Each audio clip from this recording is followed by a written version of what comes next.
Coming up on WUFT's First at 5, thunderstorms are again lighting up the sky this evening. I'll have your forecast. And a Florida-based airline abruptly shuts down. Why company leaders say they had to do it, and how they're reassuring customers who were already booked to travel. And a black bear takes a dip in a Florida hot tub. Why neighbors say they can relate to the animal's mood.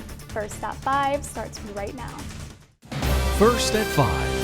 From the University of Florida's College of Journalism and Communications, you're watching WUFT News.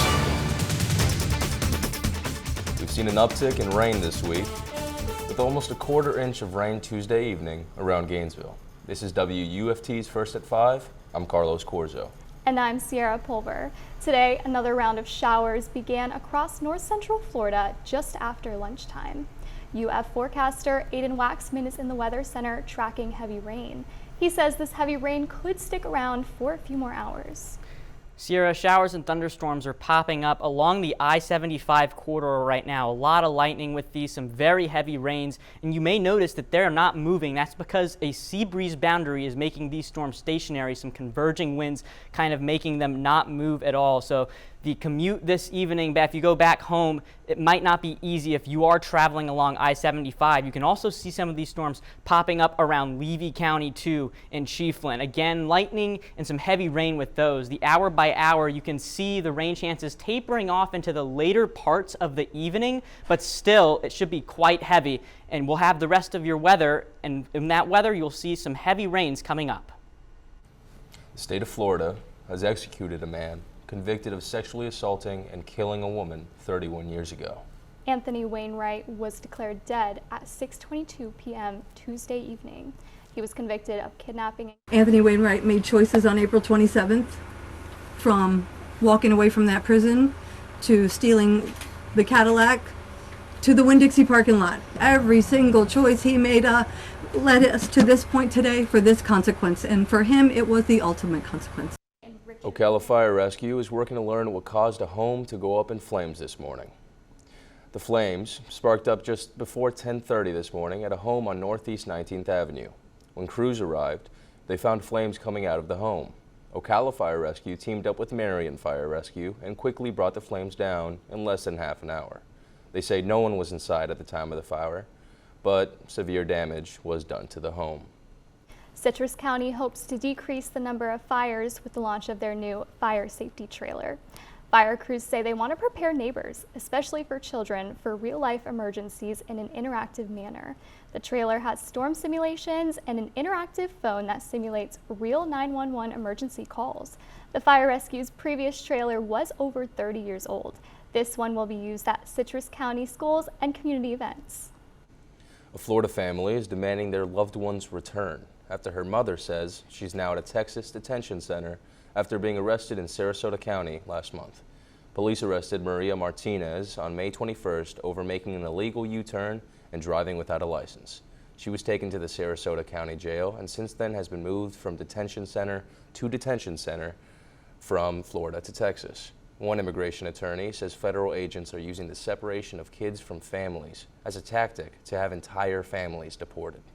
ICE is engaging lately in some removal strategies that are more designed to create panic in the immigrant community than to actually execute the law. Martinez's family, along with members of the Tampa Bay Immigrant Solidarity Network, held a press conference to call for her release. They say Martinez came to America at the age of 12 with her family, seeking the American dream. Silver Airways seized all operations in Florida, the Southeast, and the Bahamas.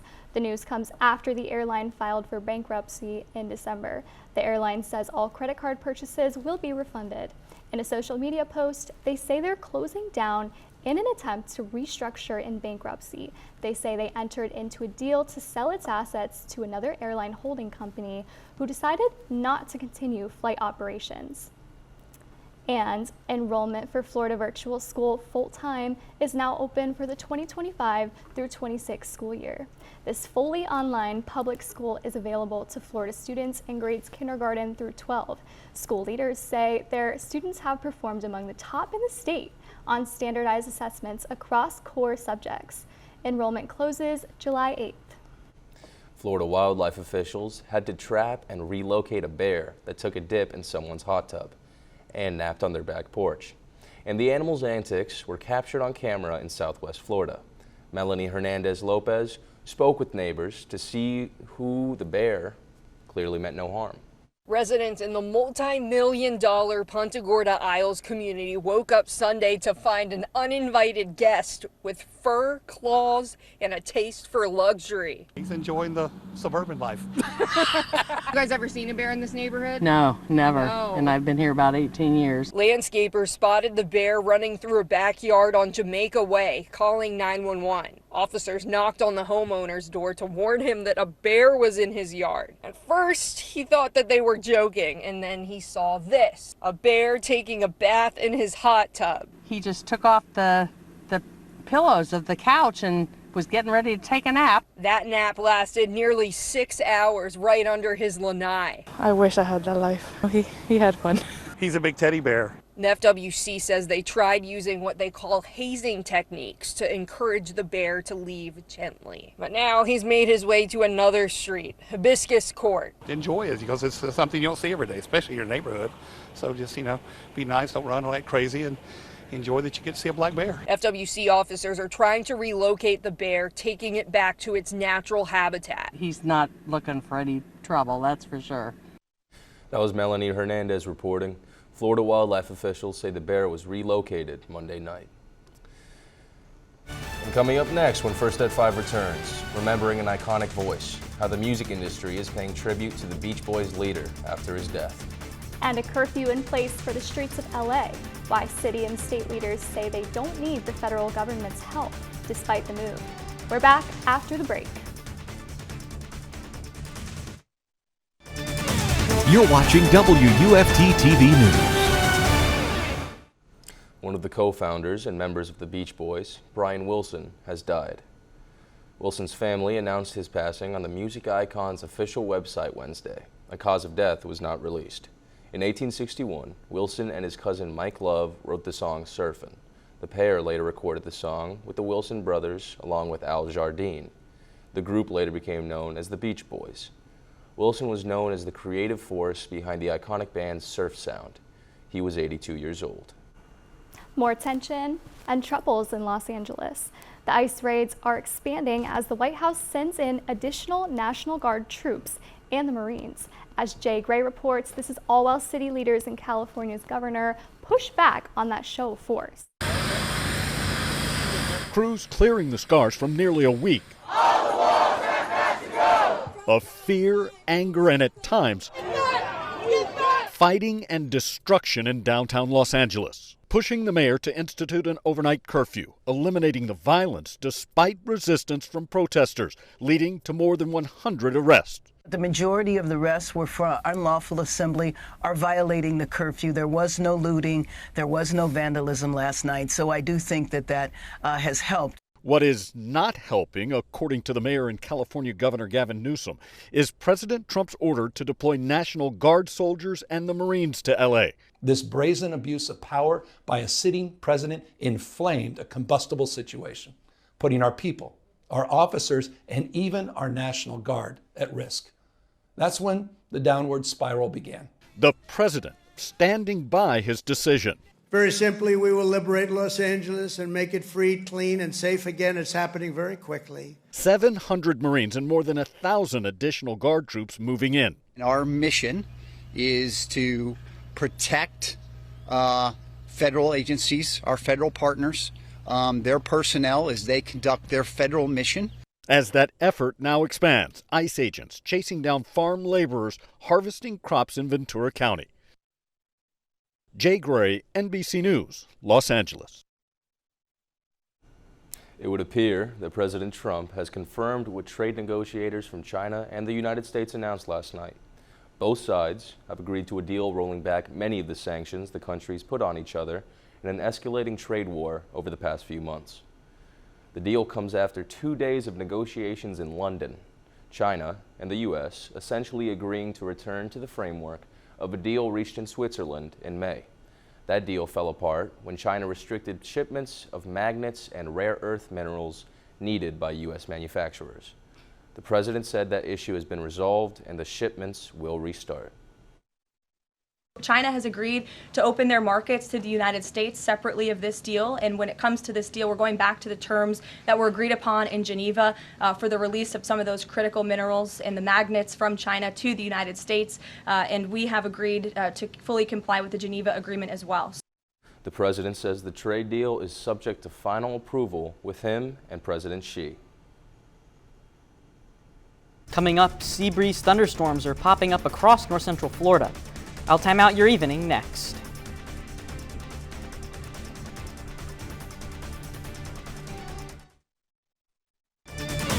You're watching WUFT-TV News. Florida's second free freshwater fishing weekend is finally upon us, and it's coming just in time for Father's Day.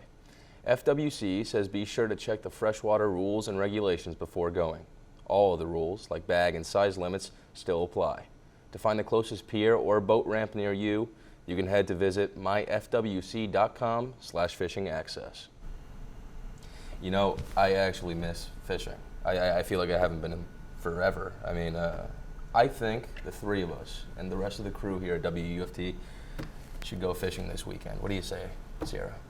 Well, you know, I think that sounds like a great idea, but it has been raining quite frequently lately.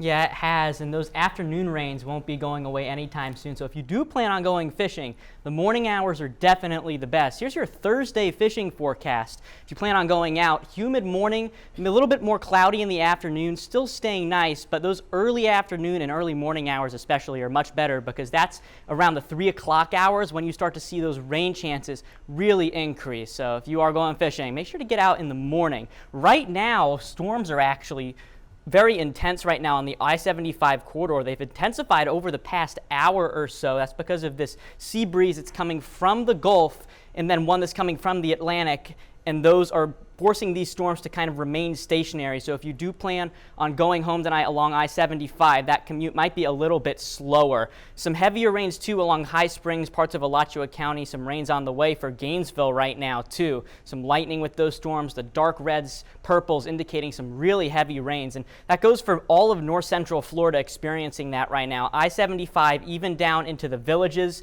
and then also parts of Citrus County getting some heavier rains too. These heavier rains should create a flash flood risk for the rest of the day today as these storms really don't move very much. 1 on a scale of 5, but regardless, something to keep an eye on. Those rain rates could be pretty high into the rest of the evening. The campus cam showing these cloudy skies overhead, thunderstorm clouds making their way over the University of Florida campus and cooling things down. A little bit earlier it was 92 degrees, now it's 86. Nice cool off because of those storms, but might want to have that umbrella out because it is about to rain very hard in Gainesville. 84 degrees right now here, 88 in Cedar Key, cooling down as much as 80 degrees in Ocala. Those clouds, those thunderstorms making things a little bit more temperate. The heat index at 89 degrees, so those feel-like temperatures still staying a little bit cooler, except in Cross City at 99. Radar estimated rainfall over the last 3 days. It's been a bit scattered, but that could change as we get some heavier rains today into tomorrow too as those sea breeze thunderstorms continue. The futurecast showing these storms popping up again in the evening tomorrow before those clear out into Friday, but those storms could be possible all the way into the weekend. Here are some predicted rainfall totals over the next 3 days. An inch possible in Gainesville, about 2 inches in parts of Marion County, Alachua County too, into Putnam County as well. And the futurecast showing this weekend still the possibility for rain continuing all the way into Saturday and Sunday, and those afternoon evening hours is where they're most likely. The 7-day showing the rain continuing into early next week all the way into Wednesday where things drop down a little bit. I'll have one final look at the weather at the end of the show. Florida's largest food bank is making its rounds in north central Florida. FarmShare is giving away fresh produce and non-perishable canned goods to families and individuals in need this weekend. If you're interested in this event, head over to Interlochen Fire Station 17 this Friday, June 13th at 9 a.m. before supplies run out. Distributions are drive-through only, and attendees must have a trunk or a cargo bed.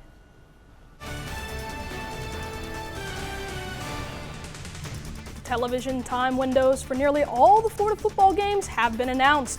The Gators will play big competition at home, including Texas, Tennessee, and Florida State. But will these matchups be a midday sweat fest or a night game in the swamp?